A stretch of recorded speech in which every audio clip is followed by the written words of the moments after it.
नमस्कार, विशिता मेजवानीमध्ये स्वागत आहे। आज मी तुमच्यासोबत नॉनव्हेजची रेसिपी घेऊन आलेली आहे। आज आपण बनवणार आहोत हिरव्या वाटणातलं मटण। अगदी खायला टेस्टी लागतं, तसेच करायला तर खूपच सोपं आहे। कुणीही करू शकेल इतकं सोपं आज मी तुम्हाला मटणाची रेसिपी दाखवणार आहेत। आणि हे हिरव्या वाटणातलं मटण खायला तर चवीला एक नंबर लागतं। तुम्ही जर कधी केलं नसेल तर तुम्ही या पद्धतीने नक्कीच करून बघा। तुमच्या घरातही सर्वांना आवडेल आणि सर्वजण तारीफ केल्याशिवाय थकणार नाही आणि परत परत करून मागतील ही माझी खात्री आहे। चला तर मग रेसिपीला सुरुवात करूया। त्याआधी चॅनलवर जर नवीन असाल तर चॅनलला सबस्क्राईब करा, लाईक करा, तसेच बेल आयकॉनही क्लिक करा, जेणेकरून नवनवीन व्हिडिओचे नोटिफिकेशन तुम्हाला मिळेल। आपल्याला हिरव्या वाटणातलं मटण करायचं आहे। त्यासाठी आपण अर्धा किलो मटण घेतलेलं आहे। ते स्वच्छ धुवून घ्यायचं आहे। त्यानंतर ते आपण तेलामध्ये परतवून घेणार आहोत आणि शिजवून घेणार आहोत। तेलामध्ये मी कांदा, लसूण आणि आलं घातलेलं आहे। ती क्लिप माझ्याकडून कट झाली, पण याच्या पुढची प्रोसिजर मी तुम्हाला दाखवत आहे। यामध्ये पाव चमचा हळद घालायची आहे आणि कांदा, लसूण, आलं हे व्यवस्थित परतलं का तेव्हाच आपल्याला यामध्ये मटण घालून घ्यायचं आहे। साधारण 3 ते 4 मिनिटात हे व्यवस्थित असं परतल्या जातं। आता आपण यामध्ये मटण घालून घेऊ।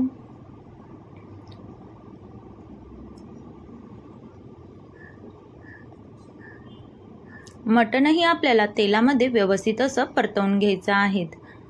तुम्ही तेलामध्ये जेवढं मटण छान परतवाल तेवढं तुमच्या मटणाला चव खूप छान येत असते। त्यामुळे परतवताना तुम्ही जवळजवळ 5 ते 7 मिनिटं तेलामध्ये मटण हे परतवून घ्या। त्याआधी चवीनुसार यामध्ये मीठ घालून घ्या, जेणेकरून मटणामध्ये मीठ उतरलं की मटण खायला टेस्टी लागतं। व्यवस्थित असं मिक्स करून घेऊ आणि मिक्स केल्यानंतर आपण 5 मिनिटं झाकण ठेवून एक वाफ काढून घेणार आहोत। आपलं मटण हे मिक्स करून झालं आहे। आपण झाकण ठेवून 5 ते 7 मिनिटं वाफ काढून घेतली आहे। बघा, मटणाचा रंगच बदललेला आहे। मटणाला जेवढं पाणी सुटलं ते पूर्णपणे आटल्या गेलेलं आहे आणि तेलामध्ये छान असं मटण परतल्या गेलेलं आहे। अशा पद्धतीने जर मटण आपण परतवलं तर मटणाची भाजी ही खायला खूपच टेस्टी होते। आता आपण यामध्ये गरम पाणी घालून घेऊ। मटण बुडून वरती अर्धा ते 1 ग्लास पाणी शिल्लक राहील इतपत आपल्याला पाणी घालून घ्यायचं आहे।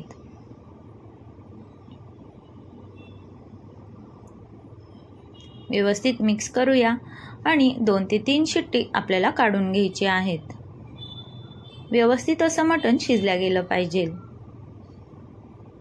झाकण लावून मी 3 शिट्ट्या करून घेणार आहेत।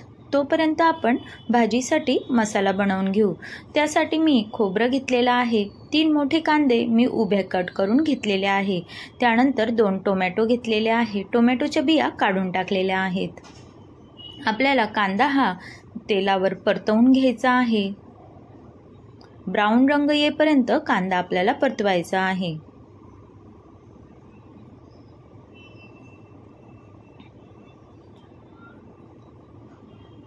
सर्व कांदा यावर मी घालून घेत आहे।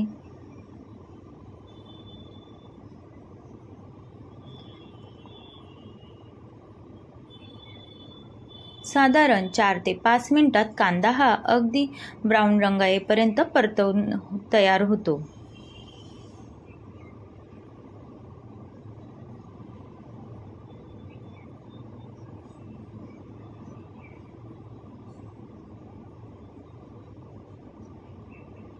बघा तर आपला कांदा हा 5 मिनिटानंतर व्यवस्थित असा परतला गेला आहे आणि मऊसरही झालेला आहे। आता तो आपण एका ताटात काढून घेणार आहोत आणि त्याच तव्यावर आपण खोबरंही भाजून घेणार आहोत।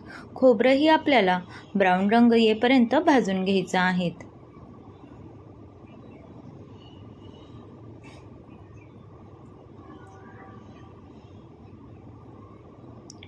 आपलं खोबरं हे भाजून झालेलं आहे, ते आता आपण काढून घेऊ।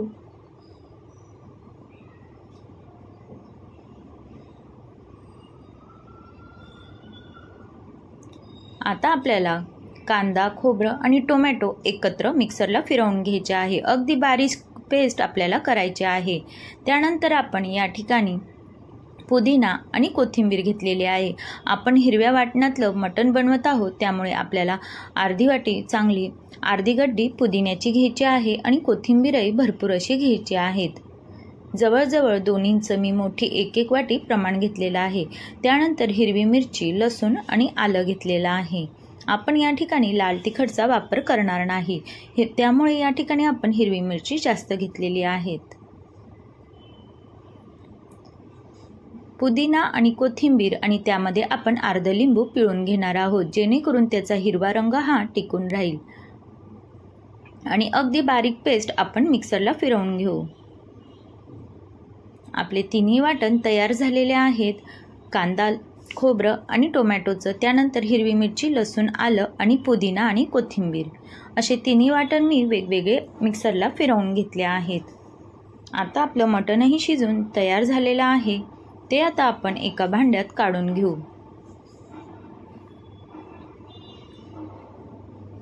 अगदी व्यवस्थित असं आपलं मटण हे शिजलेलं आहे।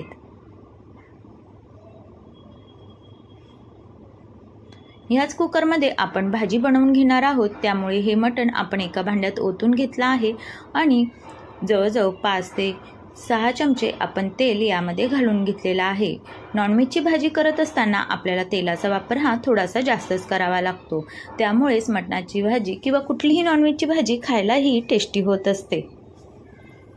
कांदा खोबऱ्याचं वाटण आपण यामध्ये घालून घेतलेलं आहे। त्यानंतर हिरवी मिरची, लसूण, आल्याचं वाटण घालून घेत आहोत। सर्व वाटण आपण एकत्र घालून घेणार आहोत आणि व्यवस्थित असं 5 ते 7 मिनिटं तेल सुटेपर्यंत आपण परतवून घेणार आहोत।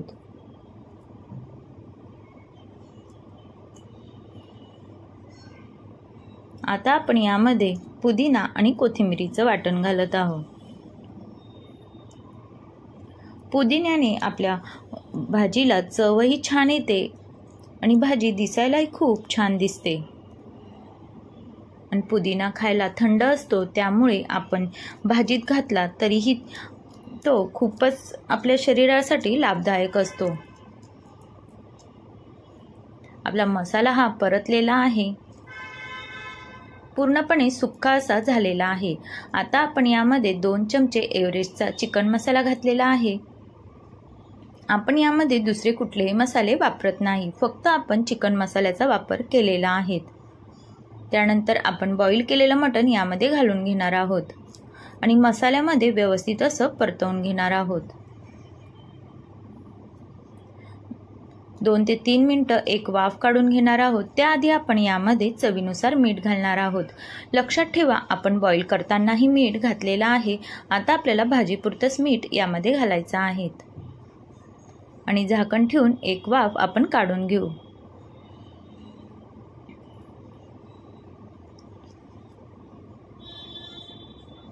तीन ते 4 मिनिटांनंतर मस्त असं आपलं मसाल्यामध्ये मटण हे मुरल्या गेलेलं आहे।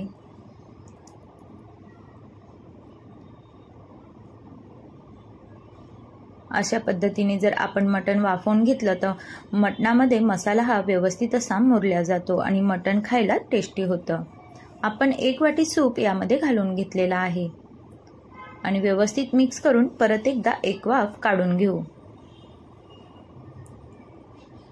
बघा किती छान असं तेल आपल्या मटणाला सुटलेलं आहे। मस्त असं सुकं मटण तयार झालेलं आहे। अगदी बघूनच खावेसं वाटत आहे।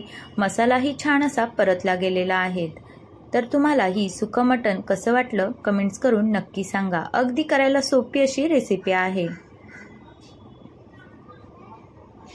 बघा किती छान असं आपलं सुकं मटण हिरव्या वाटणातलं तयार झालेलं आहे ना अगदी सोपी रेसिपी। तर तुम्हाला अशा नवनवीन रेसिपीज बघायच्या असतील तर चॅनलला सबस्क्राईब जरूर करा। माझ्या चॅनलवर तुम्हाला नवनवीन अशा रेसिपीज बघायला मिळतील। तसेच तुमच्या फ्रेंड सर्कलमध्येही शेअर करा, जेणेकरून त्यांनाही नवीन रेसिपी पाहायला मिळतील। हे मटण ज्वारीच्या भाकरीसोबत किंवा बाजरीच्या भाकरीसोबत किंवा चपातीसोबतही खायला खूपच टेस्टी लागतं। नॉनव्हेज प्रेमींची तर ही आवडतीच गोष्ट आहे। तर तुम्हाला ही रेसिपी आवडली असेल तर चॅनलला सबस्क्राईब जरूर करा। रेसिपी बघितल्याबद्दल धन्यवाद। परत भेटू एका नवीन रेसिपीसोबत।